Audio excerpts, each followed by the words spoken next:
Do, do, do, do, do, do. Boom, boom. Welcome back, chat. All the chats, welcome back. It's exactly 7:30, the hour that I said I would be streaming at. So I kept my promise. And I don't think anyone else promised anything. So you kept your promise too, the invisible viewer. Okay.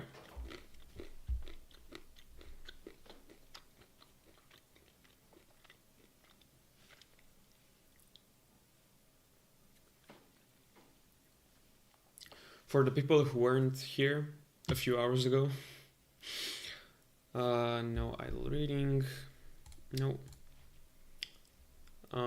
We are reading Thus Spoke Zarathustra by Nietzsche inside the game called The Longing, which is this game where you play as this little guy, a shade. Yeah, the name's literally a shade, not the shade, but a shade. Pretty. You can see that he's an individual because he's not the shade, he's just a shade, very individualized. So yeah, you're playing as him and you have the ability to read. And the developers put some really interesting books like Thus Spoke Zarahustra and the Iliad and others here. Really good books that we have the ability to read in order for the time to pass. 400 days have to pass. We have 355 more left. So in the meantime, we can enjoy ourselves by reading Thus Spoke Zarahustra right here and trying to understand it. Until now, the story is that Zarahustra is a sage living on a mountain. He sees a star and realizes that the star shines for other people, so he decides to impart his wisdom with other people. Going down the mountain, he meets a saint, and he doesn't see eye to eye with him because Zarahustra says that God is dead.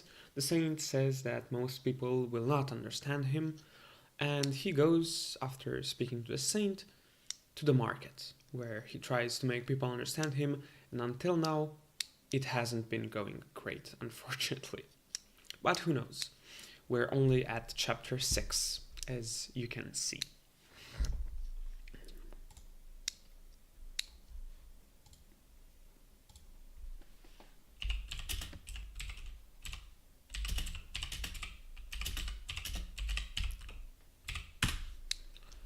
So I'm now just sending a few messages on Discord. Maybe some people will join.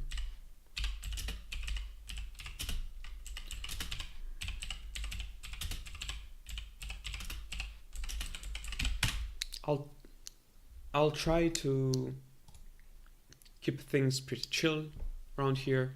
We're gonna discuss, we're gonna read, maybe tell a few stories, tell a few jokes, and in half an hour nobody will show up, so I'll end the stream. So, chapter 6. Then, however, something happened which made every mouth mute and every eye fixed. In the meantime, of course, the rope dancer had commenced his performance.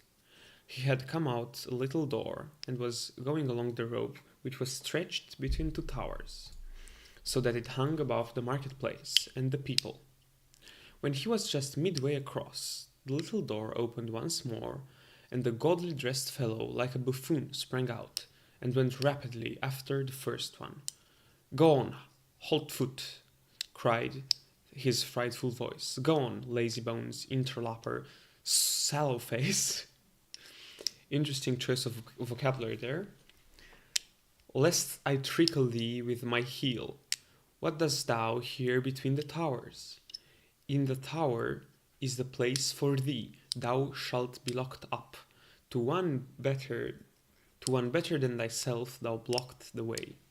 And with every word he came nearer and nearer the first one. When, however, he was but a step behind, there happened the frightful thing which made every mouth mute and every eye fixed. He uttered a yell like a devil, and jumped over the other who was in his way. The latter, however, when he thus saw his rival triumph, lost at the same time his head and his footing on the rope. He threw his pole away and shot downwards faster than it, like an eddy of arms and legs, into the depth. The marketplace and the people were like the sea when the storm cometh on. They all flew apart, and in disorder, especially where the body was about to fall. Okay, I think that either this will be used as a metaphor, or it's a build-up towards some sort of moral by Zarahustra. Let's see. Zarahustra, however, remained standing, and just beside him fell the body, badly injured and disfigured, but not yet dead. After a while, consciousness returned to the shattered man, and he saw Zarahustra kneeling beside him. "What art thou doing here?" he said at last. "I knew long ago that the devil would trip me up. Now he dragged me to heel. Wilt thou prevent him?" "On mine honor, my friend," answered Zarahustra, "there is nothing of all that whereof thou speakest. There is no devil and no heel. Thy soul will be dead even sooner than thy body. Fear, therefore, nothing any more." Okay, so here Zarahustra is referencing what he said before, that feeble, meager, I think, a small soul, he makes a small body. Basically, the soul influences the body. And I think that the last paragraph really spoke of how the people were more concerned with this circus going on than Zarathustra's words of wisdom. So Zarathustra says that his soul will be dead before his body, so he shouldn't fear the death of his body. The man looked up distrustfully. "If thou speakest the truth," said he, "I lose nothing when I lose my life. I am not much more than an animal, which have been taught to dance by blows and scantly fare." "Not at all," said Zarathustra. Thou hast made danger thy calling. Therein there is nothing contemptible. Now thou perished by thy calling, therefore will I bury thee with mine own hands.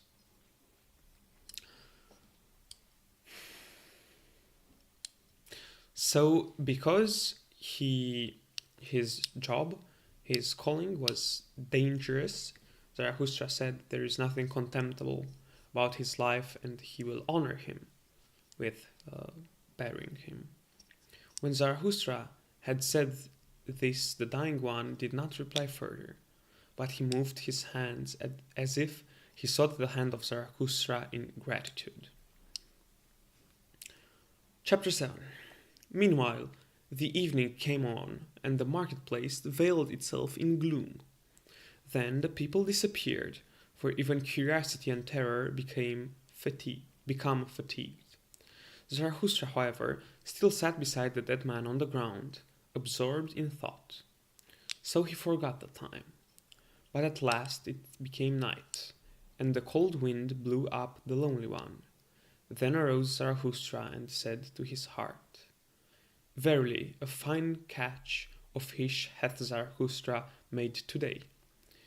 It is not a man he hath caught, but a corpse. Sombre is human life, and as yet without meaning. A buffoon may be faithful to it. I want to teach men the sense of their existence, which is the Superman, the lightning out of the dark cloud, man." So again, Zarathustra is saying that man is just an in-between step step between animal and Superman. So, the purpose of man on Earth is to create the Superman which transcends normal existence. And men do not understand this.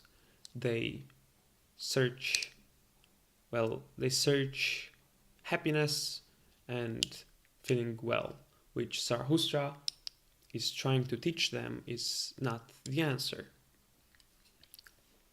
Okay.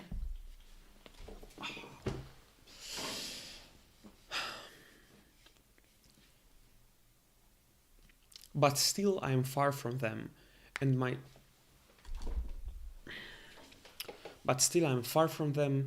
sense speaketh not unto their sense. To men I am still something between a fool and a corpse.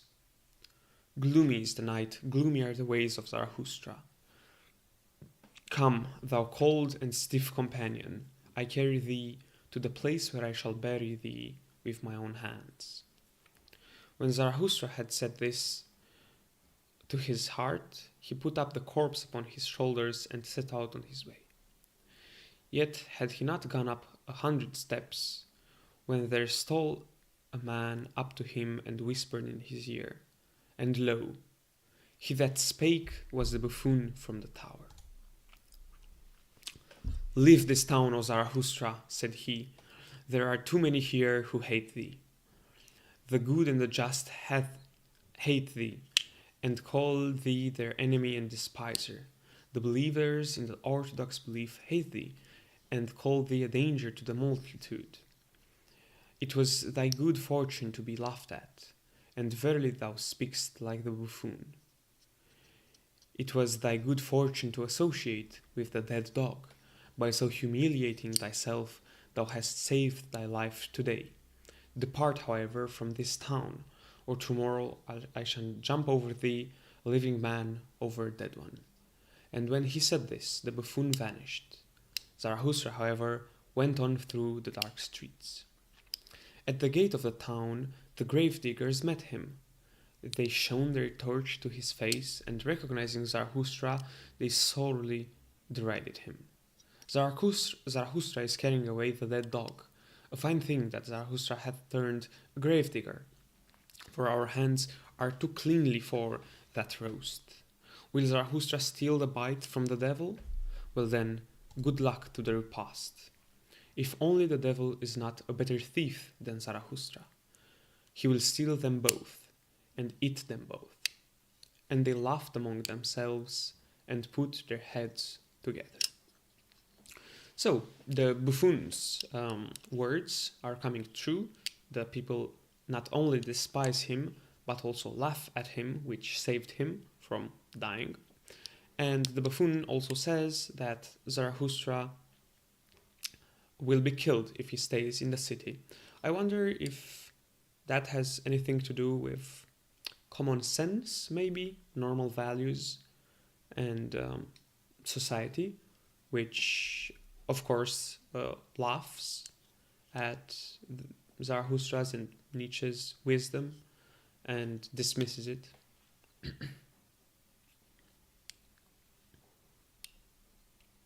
Are the seconds going down by 3 at a time? It's just now that I'm noticing. That's odd. Zarahustra made no answer thereto, but went on his way. When he had gone on for 2 hours, past forest and swamps, he had heard too much of the hungry howling of wolves, and he himself became hungry. So he halted at a lonely house in which a light was burning. Hunger attacked me, said Zarahustra, like a robber. Among forests and swamps my hunger attacked me, and late in the night.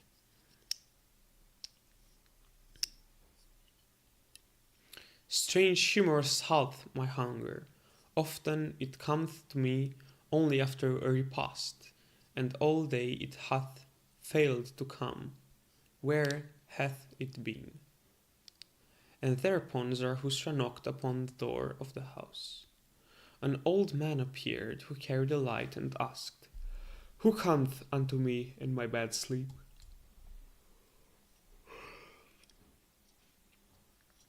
A living man and a dead one, said Zarahustra. Give me something to eat and drink. I forgot it during the day. He that feed the hungry refreshed his own soul, saith wisdom. The old man withdrew, but came back immediately and offered Zarahustra bread and wine. Bad country for the hungry, said he. That is why I live here.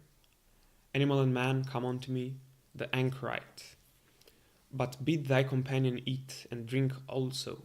He is wearier than thou. Zarahustra answered, My companion is dead. I shall hardly be able to persuade him to eat. That doth not concern me, said the old man sullenly. He that knocketh at my door must take what I offer him. Eat, and fare thee well.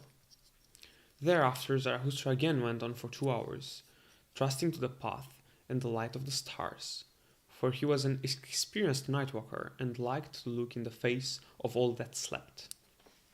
When the morning dawned, however, Zarahustra found himself in a thick forest and no path was any longer visible. He then put the dead man in a hollow tree and his head, for he wanted to protect him from the wolves, and laid himself down to the ground and moss. And immediately he fell asleep, tired in body, but with a tranquil soul. So I'm assuming that this tranquility comes from the man which helped him, and from his journey,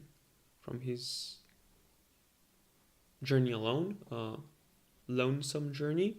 And I do wonder if this journey is an allegory to searching for truth, to searching for purpose even.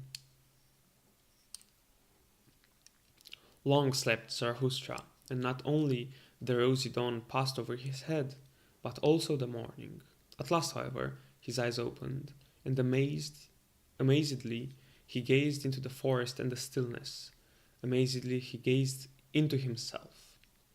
Then he arose quickly, like a seafarer who all at once seeth the land, and he shouted for joy, for he saw a new truth, and he spake thus to his heart. A light hath dawned upon me. I need companions, living ones, not dead companions and corpses, which I carry with me where I will. But I need living companions who will follow me because they want to follow me themselves, and to the place where I will. A light hath dawned upon me. Now to the people, not to the people is Zarahustra to speak, but to companions. Zarahustra shall not be the herdsman and hound. Okay, this herd thing reminds me of the book that I'm reading, Beyond Good and Evil, and there Nietzsche is talking a lot about herd morality. So Zarahustra sees that only men who want to hear something will be open to hearing it. Okay. To allure many from the herd, for that purpose I have come. The people and the herd must be angry with me. A robber shall Zarahustra be called by the herdsmen. Herdsmen, I say, but they call themselves the good and the just. Herdsmen, I say, but they call themselves the believers in the orthodox belief. Behold the good and the just. Whom do they hate most? Him who breaketh up their table of values, the breaker, the lawbreaker. He, however, is the creator. Behold the believers of all beliefs. Whom do they hate the most? Him who breaketh up their table of values, the breaker, the lawbreaker. He, however, is the creator. I guess this will go on. Companions, the creator seeketh, not corpses, not herds. Seeketh. Okay, I need to know how this is pronounced.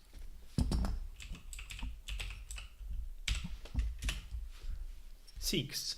It means seek. Yeah. But I need to know how it's pronounced.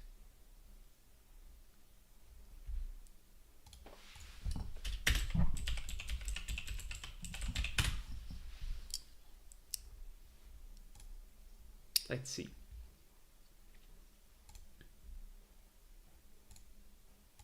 Seeketh. Seeketh. Seeketh. Seeketh. Okay. The Creator seeketh not corpses and not herds or believers either. Fellow creators, the Creator seeketh those who grave new values on new tables.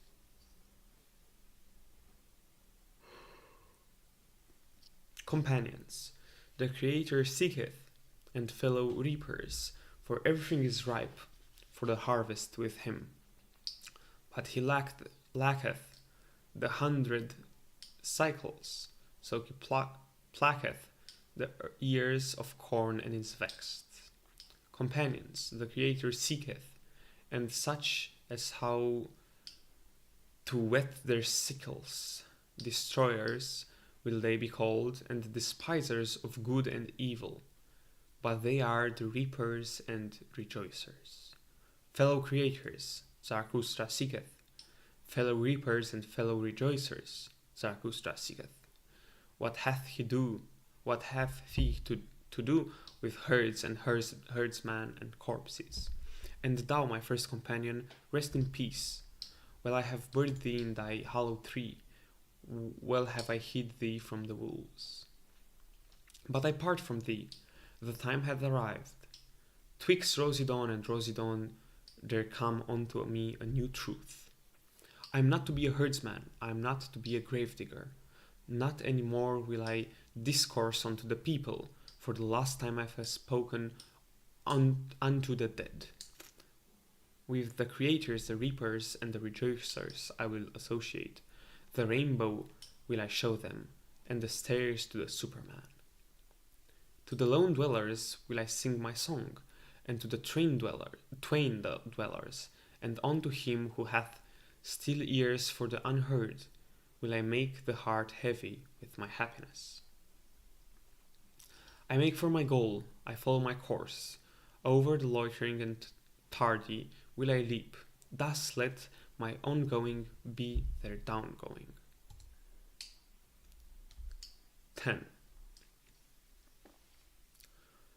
This had Zarahustra said to his heart, when the sun stood at noontide. Then he looked inquiringly aloft, for he heard above him the sharp call of a bird. And behold, an eagle swept through the air in wide circles, and on it hung a serpent, not like a prey, but like a friend, for it kept itself coiled round the eagle's neck. They are mine animals, said Zarahustra, and rejoiced his heart. The proudest animal under the sun, and the wisest animal under the sun, they have come out to rencontre,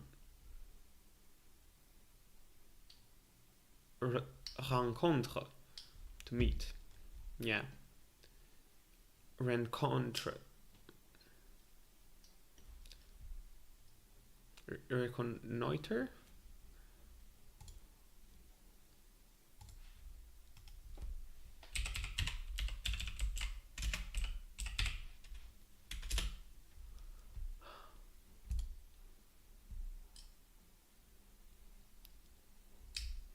Reconnoitering.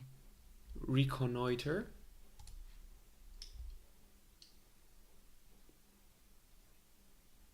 Reconnoiter, yeah. They want to know whether Zarahustra still liveth. Verily, do I still live? More dangerous have I found it among men than among animals. It is dangerous paths. In dangerous paths goeth Zarahustra. Let mine animals lead me.